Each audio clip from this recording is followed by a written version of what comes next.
Self-doubt is why we get a crappy job. It's why we don't get the body we want or make the money we deserve and stay in relationships much longer than we know we should. Self-doubt is why we never change and we don't take action. So then, what is self-doubt? Self-doubt is a story we tell ourselves that we can't do something and that it's not possible. That's why it's my belief that boldness is a stronger indicator of success than intelligence. Smart people think of all the negative things that will happen when things go wrong. But bold people think of all the good things that will happen when things go right. Boldness is what puts you on the path to success. You could fail to succeed by failing. You can fail to become successful by just chasing what you want and not taking what you get. Your feelings are screwing you. I don't care how you feel. I care about what you want. And if you listen to how you feel when it comes to what you want, you will not get it. It's not about taking risks, it's about getting outside your comfort zone. Your mind can process a facial expression in 33 milliseconds. It can move pretty damn quick. The other thing that it does very quickly is if you have one of those little impulses that are pulling you, if you don't marry it with an action within 5 seconds, you pull the emergency brake and kill the idea. Every rock star or actor that you see must believe in themselves. For people to believe in you as an athlete, as a performer, they have to believe in themselves first. They have to have a belief that is so strong, so invincible, so consistent, so ever-present that others believe it too. You know, Muhammad Ali said, I told myself I was the greatest before I really was the greatest, before it became true, and then it became true. What a concept. Say, I'm the greatest and become the greatest. And we'll say to Michael Jordan, gosh, you're lucky. He said, I know, the more I practice, the luckier I become. So what he's really saying is, I have earned my greatness. And we often look at singers, we look at movie stars, and we think, well, that was easy. It isn't often easy. Ed Sheeran slept in parks.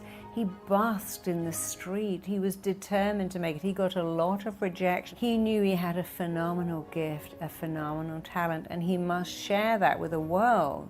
He knew that. Eminem was laughed at when he became a rapper, but he knew that he was great, he was amazing, he was gifted, and if you're given that kind of talent, you certainly need to share it with the world. Imagine if Eminem was a plumber, if Ed Sheeran was a builder. Nothing wrong with that, but we'd have never got to share their greatness. So this single attribute people have of saying, I'm good at this, I'm great at this, this is my gift, this has got my name all over it, I was meant to do this, no one can do this better than me. There's a great story that Celine Dion sent a master tape to, I don't know, maybe Sony, could be any recording company. And she called them and said, what do you think? They said, we didn't like it. She said, you didn't listen to it. There is no way you could hear my voice and turn me down. They were so shocked. They went, go and find that cassette. Played it, made history, they signed her. But imagine if she went, oh, okay. Yeah, I get it, you don't like my voice. All right, I'll do something else. We never would have heard that song. My heart will go on. So many people who are knocked back come back and go, no, no, no, no, you don't understand. This is who I am. This is what I do. I have a gift. I have a voice. I have a talent. And that single attribute of knowing they're good and telling you without bragging, without even showing off, just saying, hey, this is my gift, this is my skill set, this is my area of excellence. No one can do this better than me. And imagine If you're a flight attendant and you had that gift to say, hey, you're in safe hands, to be the kind of parent that isn't intimidated by a school teacher, because you know I am the best parent, I'm the best partner, I'm the best at what I do. Whatever you do, you can be the best at it. There's someone in London called Jane Ashley, she's Paul McCartney's girlfriend, and she makes cakes, only cakes. She doesn't make chicken recipes or pies, just cakes. She charges $800 for a cake. She's written books about cakes. She has a shop just selling cakes. And she's an expert at one thing. And she tells everyone, I am the best cake maker in the world. Imagine if you had that and you could say, my nursery school, my coffee bar is the very, very best because I'm the best, because I promise you, if you don't believe in you, how can someone else believe in you? How can anyone believe in you if you don't believe in you? You have the power to access phenomenal potential, to be the best, and you don't have to be famous. Not everybody wants that, but you can still be the best at what you do. I am the best hairdresser, bar none.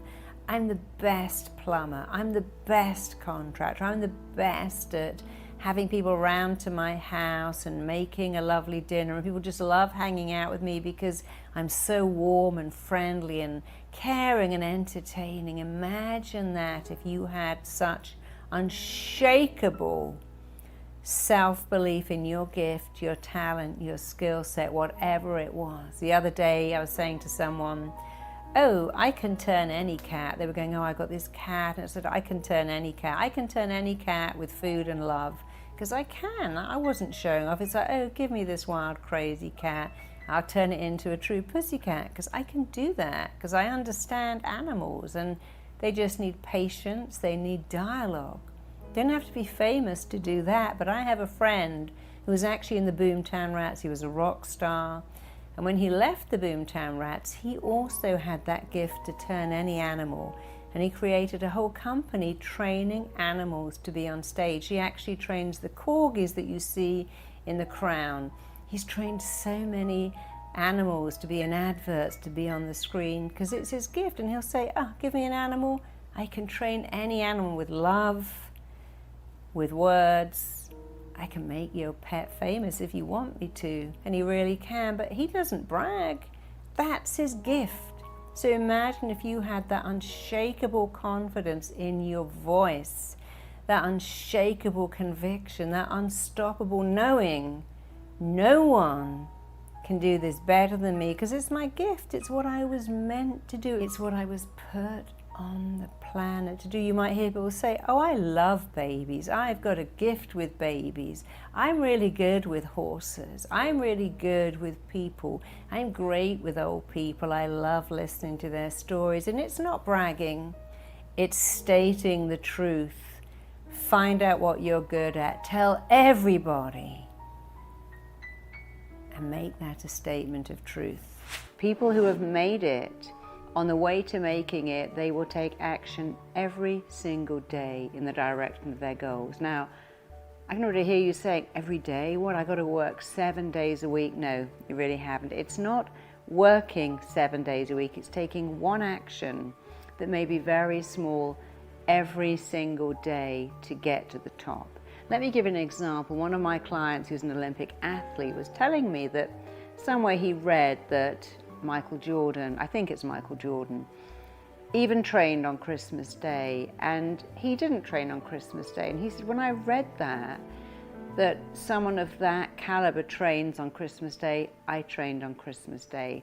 I trained on New Year's Day, and the next year I actually trained twice on Christmas Day, not for very long, but I trained twice, because my feeling was, I want to join that club.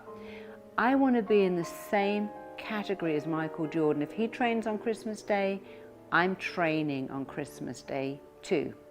And he did, and it kind of changed his ability to see himself in a different category, because when you do the things that very successful people do, you begin to go into the same category as them. So successful people take one action. It may be that they make one phone call a day.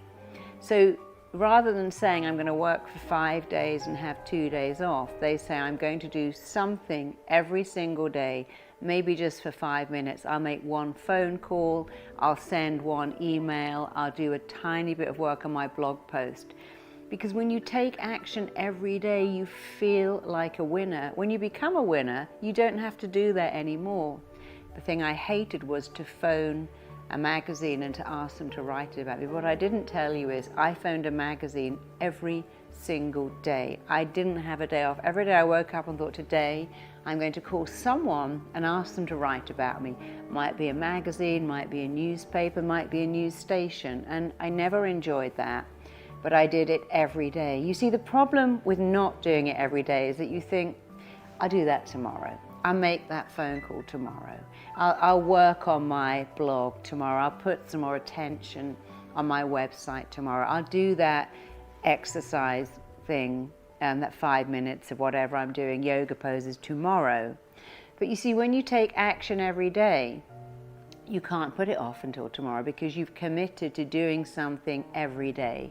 So recently I saw a client who said, I want you to hypnotize me to go and do 90 minutes of yoga for 60 days without a break. And I said, well, that's a bit hardcore, 60 days, you've got to get on a train, go across London, do 90 minutes and then go back home or go to work. Maybe what you should do is say, I will do some yoga every day for 60 days.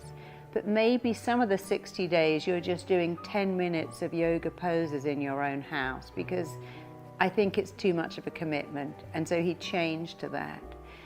But I want you to get into that mindset of, I want to be successful. Now, mostly we're talking about success in your business. You may decide that you're a coach and every day you're going to do one thing that will get you another client. You may decide that you want to be healthy, and rather than going to the gym 7 days a week, 7 days a week you will do something, even if it's just skipping for 5 minutes or a little stretching.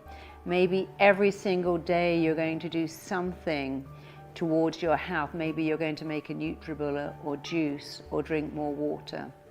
But I want you to understand how very important it is that a habit of success is that you must take action every single day in the direction of your goals. And it's actually better to do a small thing every day, because then you start to really feel that you're succeeding.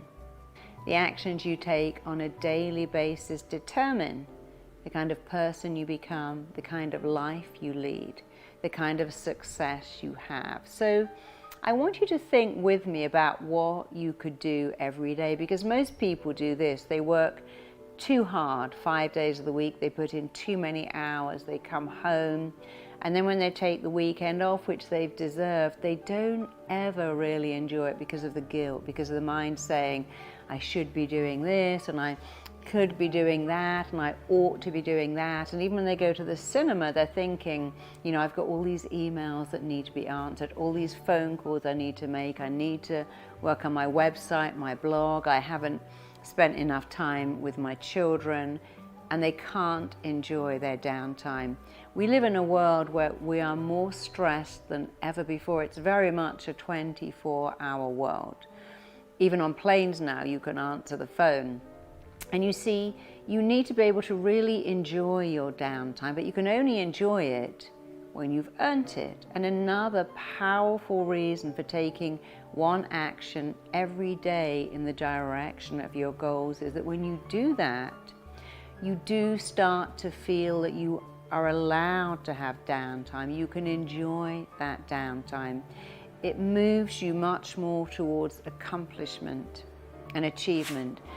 It's certainly true that in our grandparents' generation, if you had an education, you were far more likely to make success, to make money, but actually it isn't true anymore. Some of the most successful people we look at and admire and envy did not come from wealth. They didn't have a university education. Look at Tony Robbins, an incredibly wealthy, successful, idolized coach who came from nothing. Look at Oprah Winfrey, Alan Sugar, Chris Evans. So many people we look at did not go to university, didn't come from money.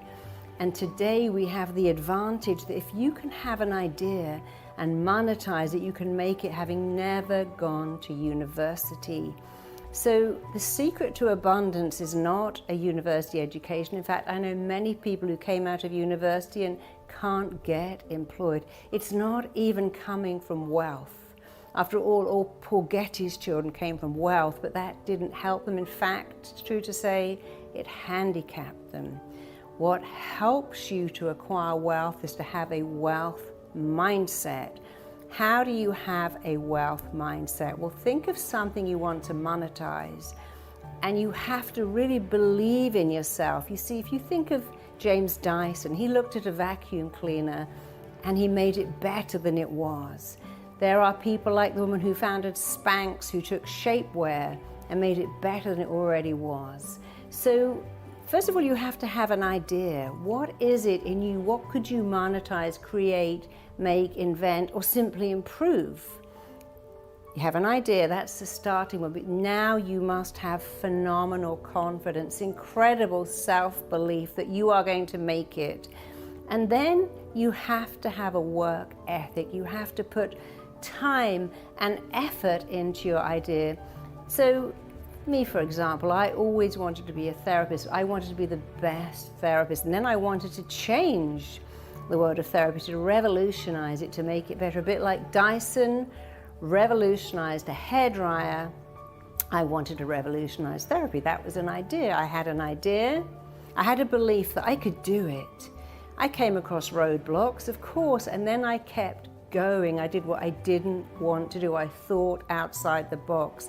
I put a lot of work and effort and innovation into being something that I knew I could be, and I did it. And anyone can take that formula, have an idea, apply to that idea tremendous self-belief, phenomenal self-confidence, think outside the box. Don't take no for an answer. Find people that can help you. That's very important. Who can help you? Who can mentor you? Who can you role model yourself on? And how much work are you prepared to do? Do you think Oprah Winfrey said, oh, have a show? Well, I got a show. There's a lot of work goes into having a show. Tony Robbins, huge amount of work goes into taking that show on the road, but you can do it. An idea is an idea, but when you commit that idea down into chunks, when you get other people on board, when you write it out as a plan, when you put up a vision board and say, I am successful, I am doing this, then you can do it. And so often you can just look at a product and think, I could make this better, I could reinvent it. That's what happens all the time in publishing, because here's another thing. Once upon a time, you wrote a book, you took it to a publisher, they went, oh, no thank you, and you were finished. Now you can self-publish, and self-publishing is now very respected. So now you can have an idea to write a book, a manual, you can take it to Amazon, you can go to Create Space, you can self-publish, you can get people to fundraise your business. There are so many things that you can do. So please don't think, my education holds me back. That may be a great advantage. Please don't think I haven't got experience. That can be a good thing. But let's look at the blocks that get in your way. What is getting in your way are your thoughts. There is no glass ceiling. That is entirely in your imagination. The glass ceiling is here, and you can smash through that, shatter that if you want to. But you have to really believe in yourself. If you are going to work for yourself and have your own startup like Airbnb, what a great idea. Guys that were sleeping on people's sofas created Airbnb. No university education was required, no experience was required, and yet they built a fantastic business. They had a thought, they put it into action, put a lot of work into it. Same thing with Uber, revolutionizing taxi cabs. It was an idea, and behind that idea was hard work, grit, persistence, but most of all the idea that, wow, I could revolutionize something as simple as a cab ride. So let's have a look at you. What are your beliefs? Here's the common ones. It's too difficult. It's too hard. It takes too much effort. Nobody will like it. I don't have experience. I didn't go to college. I haven't got money behind me. You see, if you pick some amazing people out there doing well, they had all of those reasons to fail, but they said it doesn't matter. I don't have money behind me. I'll crowdfund. I'll get a loan. I'll mortgage my house. I'll do something. I don't have a university education. It doesn't matter. That means you think outside the box. I don't have experience. You can get experience. So please don't allow beliefs to hold you back. Beliefs hold you back. Habits hold you back. The habit of thinking, I'm not good enough. I'm not worthy enough. I'm not experienced. I'm not old enough. When I was a therapist, people say, but you're too young to be a therapist. You're too young to know all this stuff. I know people now who say, but aren't I too old? I'm a retiree. Surely I'm too old. You see, all of these beliefs are only real if you believe them. Age is not a barrier. Background is not a barrier. Even knowledge is not a barrier. Many people say, I have no idea what I'm doing. Richard Branson called his first company Virgin because he was selling audio cassettes and would record them, send them back and get a refund. And he was so naive, he called his company Virgin because he was a virgin in business, but he learnt as he went along. He didn't have experience, but he had one thing that we can all have: phenomenal self-belief, determination, commitment, raw enthusiasm. Take all of those things and add to them a belief. Have a mantra. I can do this. I can make it.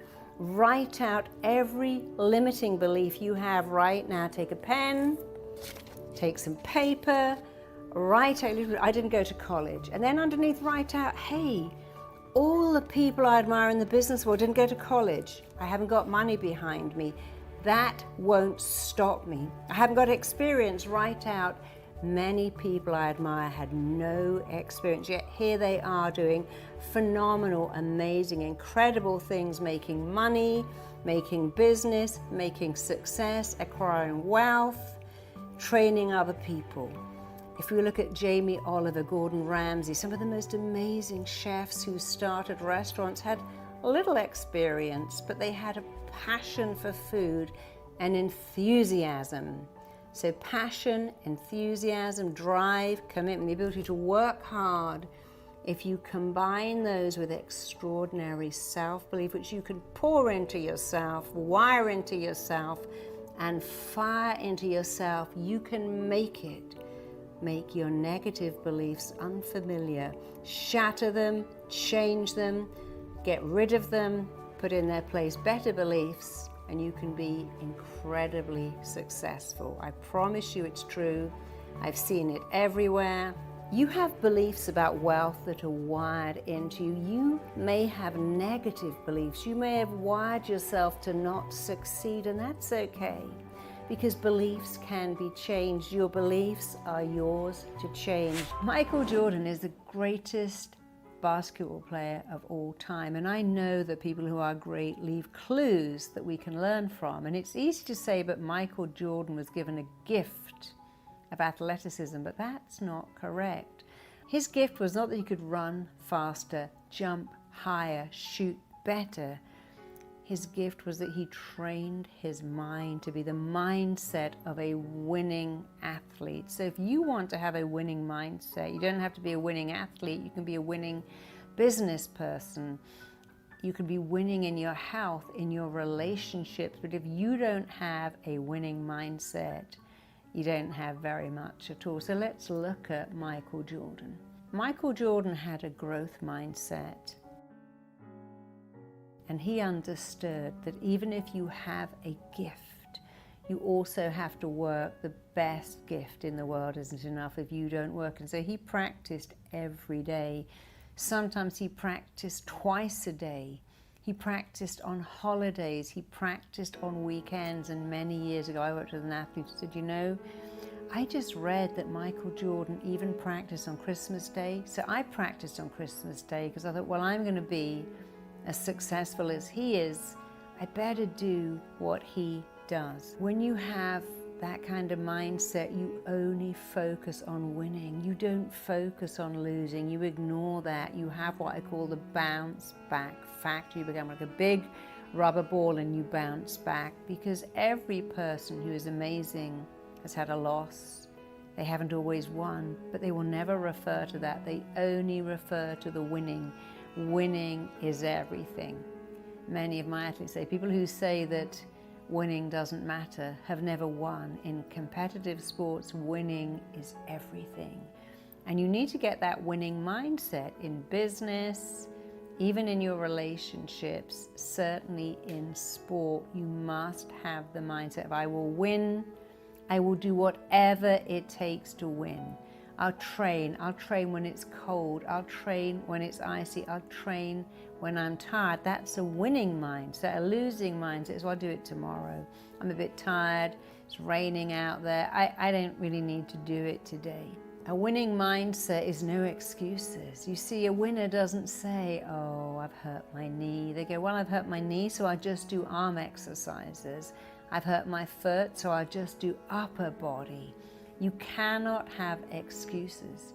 You have to take daily action. A winning mindset is incredibly resilient. Again, it's that bounce back factor. A winning mindset is passion. And the great thing is, when you do something you are passionate about, you start to love it, and then it never feels like work. I've always believed when you do what you love, you never really work a day in your life, because you do what you love, and you love what you do. And many of the Olympic athletes I work with say they have to train their mind to not hear the crowd if the crowd is negative, but to really tune into the crowd when the crowd is positive. I work with football players, all kinds of athletes, and they have to go into the zone. And into the zone means everything narrows down except for the game you're playing, the way your body is moving, and the thoughts you are thinking in your head, and you can only think of winning. So I worked with a football team who wanted to go into the Premier League, and I made them put on Viking hats with the horns coming out and paint blue paint on their faces, and they had to imagine that Vikings always said the only way home is straight through our enemy. We win or we die. You probably heard about burning their bridges so there was no way back, and that actually has turned out not to be true, but it's a great metaphor. So if you want to win in your professional life, if you want to win at sport, if you want to win at being healthy, you have to have that mindset. Okay, I've got an athlete's mindset. An athlete doesn't say, I'm not going to the gym, it's raining, there's ice on my car, I'm not in the mood, I've had a fight with my partner, I need cake to cheer me up. An athlete keeps their eye on the prize. I want a gold medal at the next Olympics, and I will do whatever it takes to get there. So if you're not well, if you've got some issues, you again need this winning mindset. What will I do to be well? When I was given a horrible diagnosis, I remember saying, I'll do anything to be well. And that involved eating mostly green vegetables, taking a lot of supplements, doing things that I didn't have a mindset to do, but I wanted it at all costs. And that's Michael Jordan's mindset. I want this at all costs. What am I prepared to do? What am I prepared to give? How much of myself will I give to my goal? So what do you want? What do you really, really want? Is it love? Is it health?